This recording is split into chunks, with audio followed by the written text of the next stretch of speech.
Hi friends, it's Grace and welcome back to another video. As you can see, my bookshelves look a little different. I was doing a video earlier today where I essentially discovered how many books on my shelves are read versus unread, and to be quite honest with you, I don't have the time to clean it up in between filming. I'm gonna do it when I'm done everything. So this video, we have the weird blank background, to be honest. I think this is a great visual indication for what I was doing for its purposes, but it looks super weird. I can't wait to get my shelves back to normal. But the video that I'm going to be doing today is some spooky season book recommendations, where I'm essentially going to be going through all of the horror slash like thriller kind of books that I've read and liked so far this year, telling you what they're about, what I rated them, and essentially giving you the pitch so that maybe you can have some ideas for what to read. I know that spooky season, some people consider it to be before Halloween, but in my personal opinion, it kind of encompasses November as well, so maybe it'll give you some ideas for what to pick up soon. The first book that I'm going to talk about is The Crane Husband by Kelly Barnhill, which is a novella which is inspired by a story called The Crane Wife. And essentially this is a novella about a teenager whose mother ends up kind of like, this is a very whimsical book in the sense that it's like magical realism where the unreal elements are very much approached with the acceptance that they are part of reality. So our main character's mother essentially takes up with this crane, who is like a man-sized bird.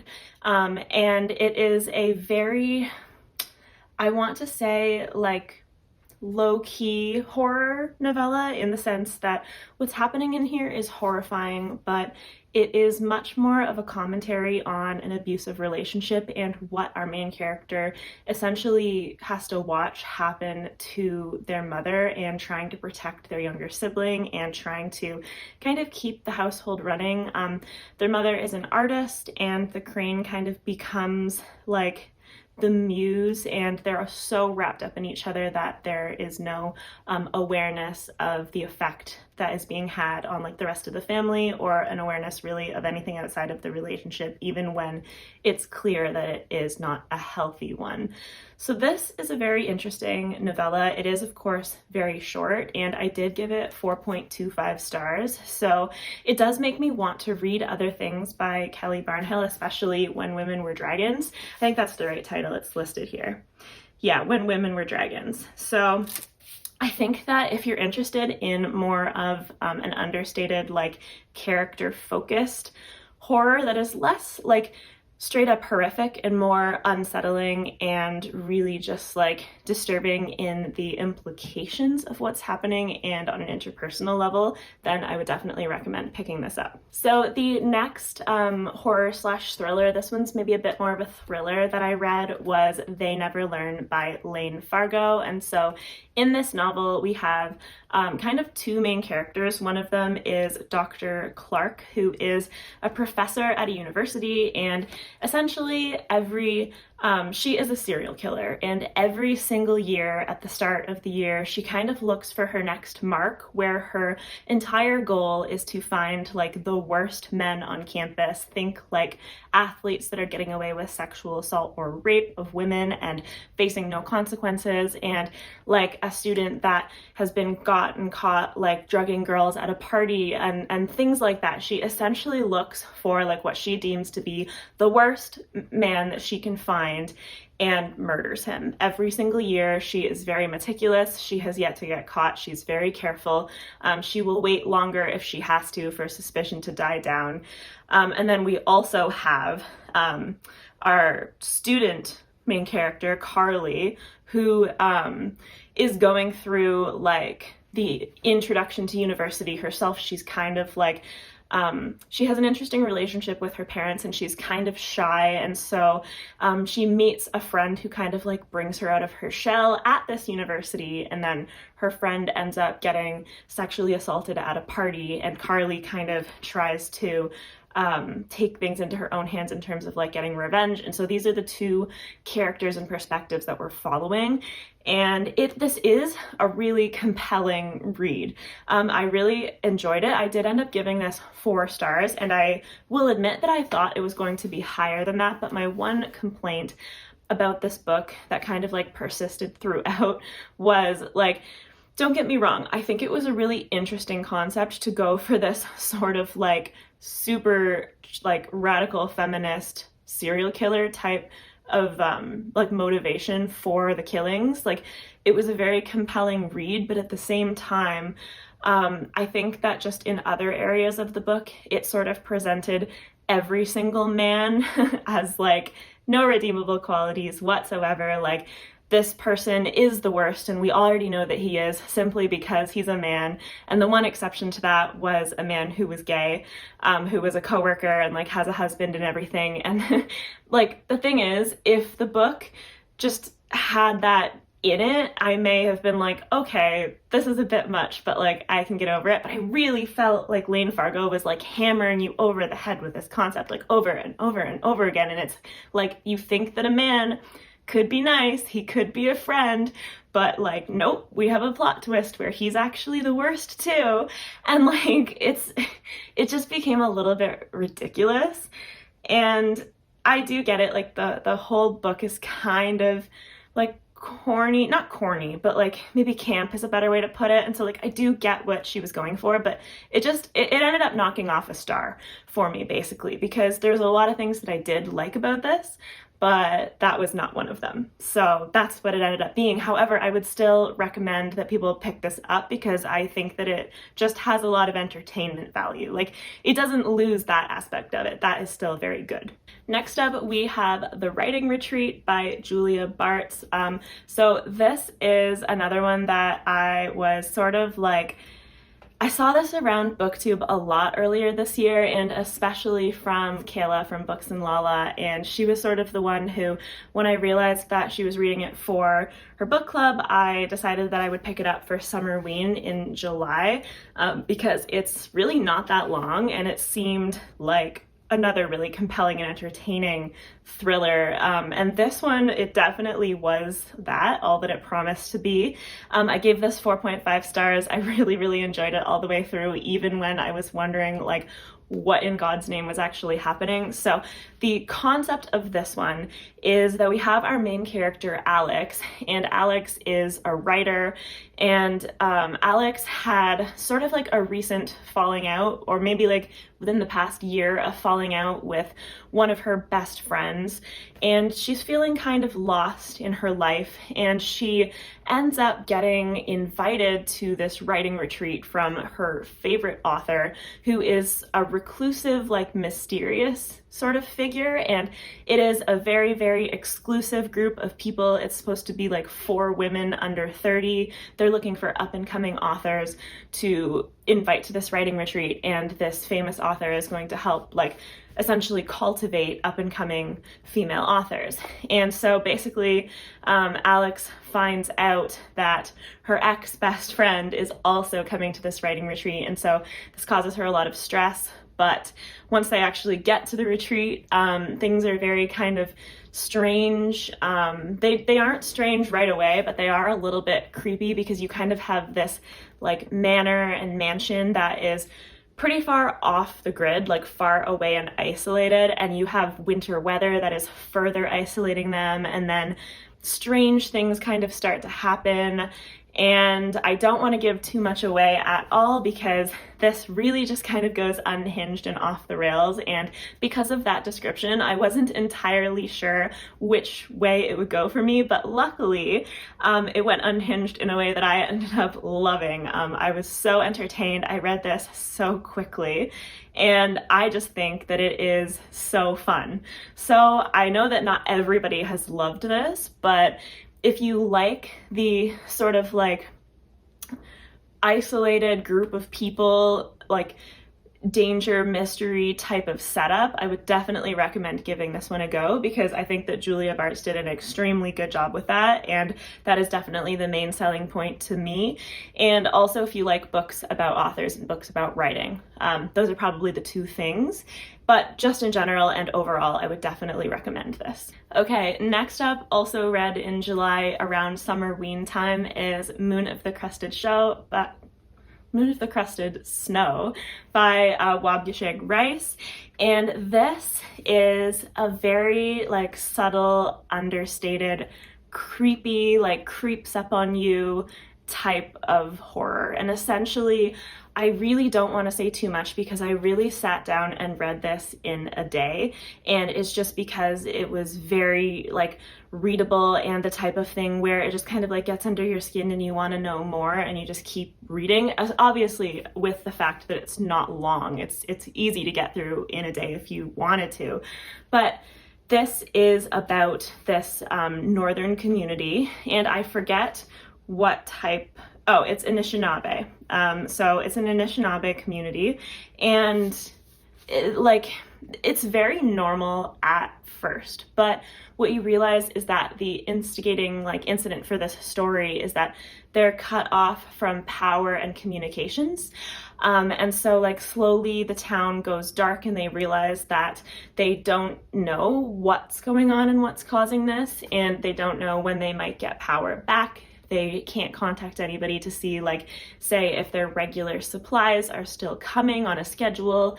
They really don't know anything about, like, the outside world, outside their community, and then things are okay, but some people who from outside of their community end up showing up, like, seeking shelter, and that's where things kind of get a little bit creepier, because there are now new people introduced into the mix that aren't known to the townspeople and aren't necessarily like known whether they can be trusted or not, or really who they are. So it kind of just progresses, and it is very kind of slow and interpersonal, and a lot of the things that I love about books in general, like character focus and everything like that.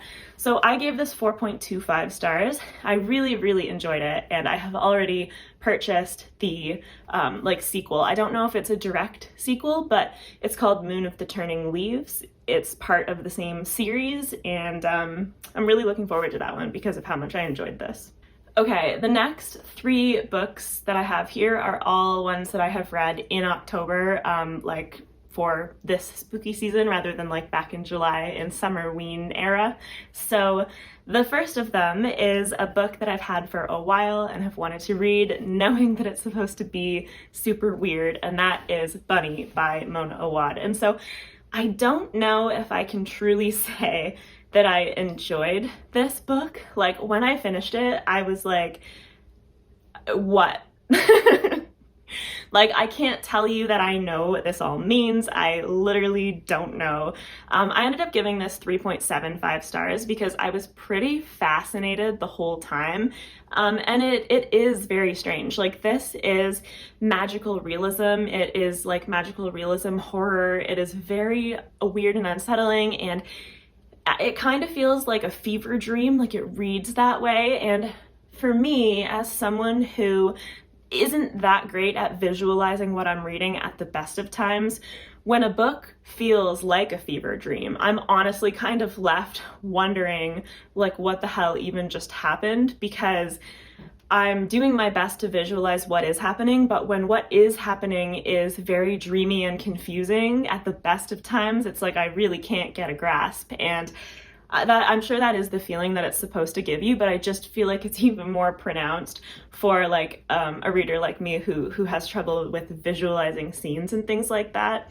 But the overall premise of this book is our main character, Samantha, goes to university for English, and she is in a master's program, and it's a very small program, and the people that she does seminar with and like weekly discussions and stuff are only 4 other girls, and the 4 other girls are extremely close friends with each other, and they are called the Bunnies. Like, they call each other Bunny, and they are sort of like these rich girls, or at least the way that the main character views them. Like at the very least, a couple of them are rich. I don't know if that's true for all 4 of them, but it's certainly like the main character feels very othered. And then there are the bunnies. And so near the start of the book, the bunnies extend her an invitation to come to one of their evening parties after like school one day, basically after classes. And she goes out of curiosity and sort of just gets drawn into this very, very strange relationship dynamic. And it is very much dark academia and very much like weird, like arcane, I don't even know, occult, like I don't know what the exact right word to use is, but it's very strange happenings that are going on. And aside from that, like I don't want to give too much away because I could try and talk about what happened, but I think it's best to just like leave it to be discovered and interpret it the way that you see fit, because I think that there are probably a few ways that you can interpret this book, and I think I have my interpretation, but I would be really interested to talk about it with somebody who has read the book rather than talking about it here, because I think that it's probably best to just go in knowing the basic premise and knowing that it's a little weird, because of course if you don't like things like that at all,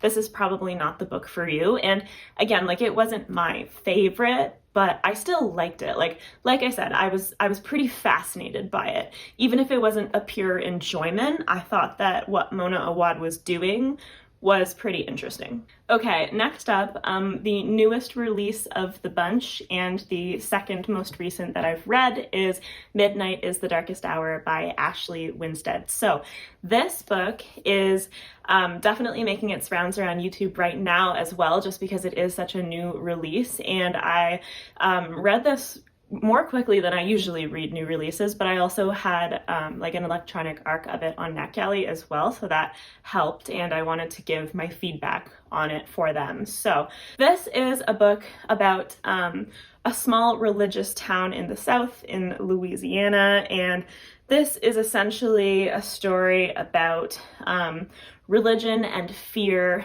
and ruling through fear and like the influence that it can have on a small insular town setting.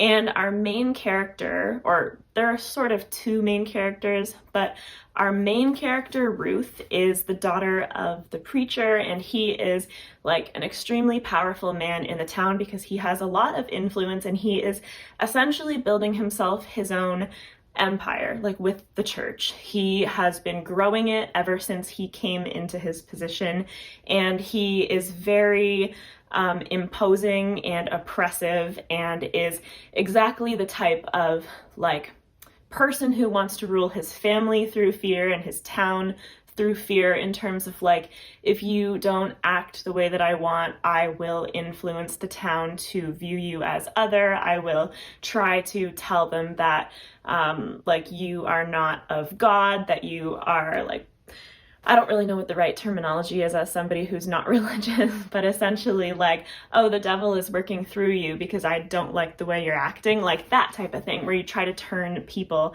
against them.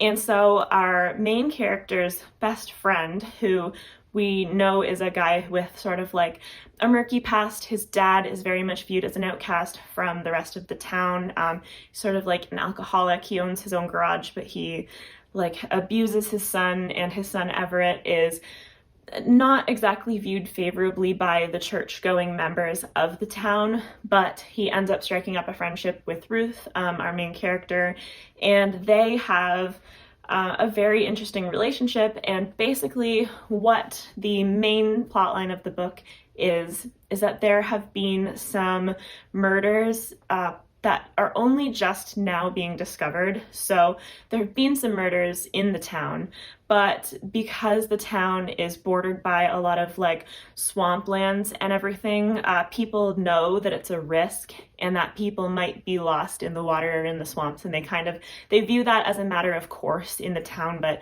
then what they discover is that some of these people that have been going missing have actually been killed, rather than just like kind of dying of unfortunate accidents or anything, like for example like alligators or crocodiles or whatever it is that they have in the swamps.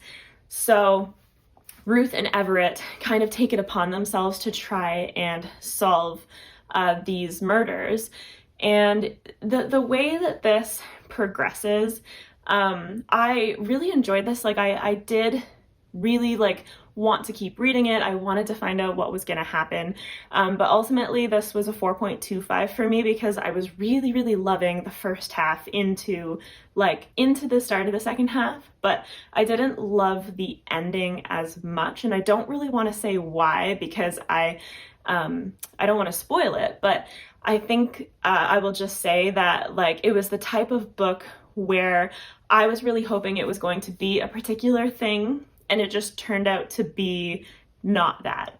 So I was a little disappointed, but at the same time, I did understand why the book made the choices that it did. And I think that based on what Ashley Winstead was clearly going for, they were actually the right decisions. And I think that they were good decisions, but it's just like at the same time, not what I was hoping for. So yeah, like still a really, really good book. And I do want to just emphasize that I think people are really going to enjoy this one. And, I would definitely still recommend it. So this is like a strong new release, and I really do hope that people continue to enjoy it. And like ideally enjoy the whole book, like just as much as I was enjoying the first half.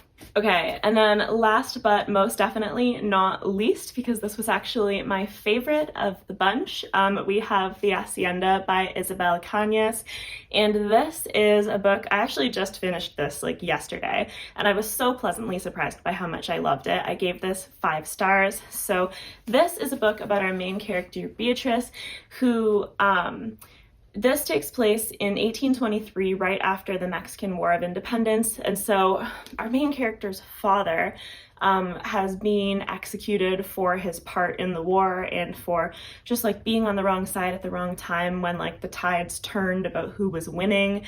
And so her and her mother were essentially reliant on some of her mother's relatives to take them in and kind of shelter them, even though they didn't want them there. And so when Beatrice meets this man Rodolfo and like realizes that she could get married to him, she really like seizes upon that chance. And so then they travel to the countryside. She travels with her new husband to the hacienda that he owns, and this is like essentially a manor house in the countryside is what an hacienda is. And when they get there, everything seems okay at first, but what we come to realize is that this house is actually very haunted, and there is a mystery of what happened to Rodolfo's previous wife, because she passed away sort of under mysterious circumstances, in the sense that nobody really knows what happened outside of the house. And I just really, like, this was basically just everything that I was hoping for it to be in terms of like having romance in it and having the spooky vibes, like genuinely creepy haunted house vibes. And I really loved that there were on-page supernatural occurrences and that it actually leaned into that aspect of it. Something that can disappoint me in books sometimes is if I think they're gonna go in a supernatural direction and then they just don't. They're like, oh, actually, we can explain this away by a completely mundane occurrence. And I think that like some people probably don't have a problem with that at all, but I usually, like, maybe it's because I'm such a fantasy fan and I want that type of thing, like magic or whatever it is, in my books, but I love when it leans into the supernatural aspect and that there actually is like a haunting or there actually is something wrong, rather than the book being like, oh, well, actually, no, like this was completely normal. And that's the direction it chooses to go. So I don't know if that makes sense, but I think that just the combination of everything that was going on in this book was essentially exactly what I wanted it to be. And it was so readable. I think that Isabel Cañas's prose was really like well done, and there was some really beautiful quotes in here as well. And I think that what really put it over the edge for me was the clear emotional motivations of the characters, and the fact that some parts of this were a little bit, like there were some quieter moments and some slower moments where we got to really kind of discover what the characters have been through and learn more about them, and it was just the perfect balance for me. So essentially, I really loved this one, and I didn't intentionally end on this, but it is the most recent read of the bunch, and it is my favorite. So I think this is a little bit of an older release, like it's not new like Midnight is the Darkest Hour, but this is the one that I would personally recommend the most because I just loved it. And it does really make me want to read Vampires of El Norte as well, her new release. So that's the last one that I have to talk about. Okay, so out of the horror and thriller type books that I've read this year, or things that could be deemed appropriate for spooky season, I have pretty much enjoyed everything that I've picked up. There are a couple things that I left out, but these 7 books that I talked about are all books that I have read since July that I think are great spooky season reads, and I hope that I was able to illustrate to you some of the reasons why I think they are. And I would definitely recommend all of them for different reasons, but whatever you think speaks to your taste, I would endorse all of these 7 books. So that is it for this video. I hope you liked it. Please do like if you liked it, subscribe if you'd like to see more from me. As always, I'll have my Discord with Ben and my socials linked in the description if you're interested in any of that stuff. And I hope you have a fantastic rest of your day. Bye!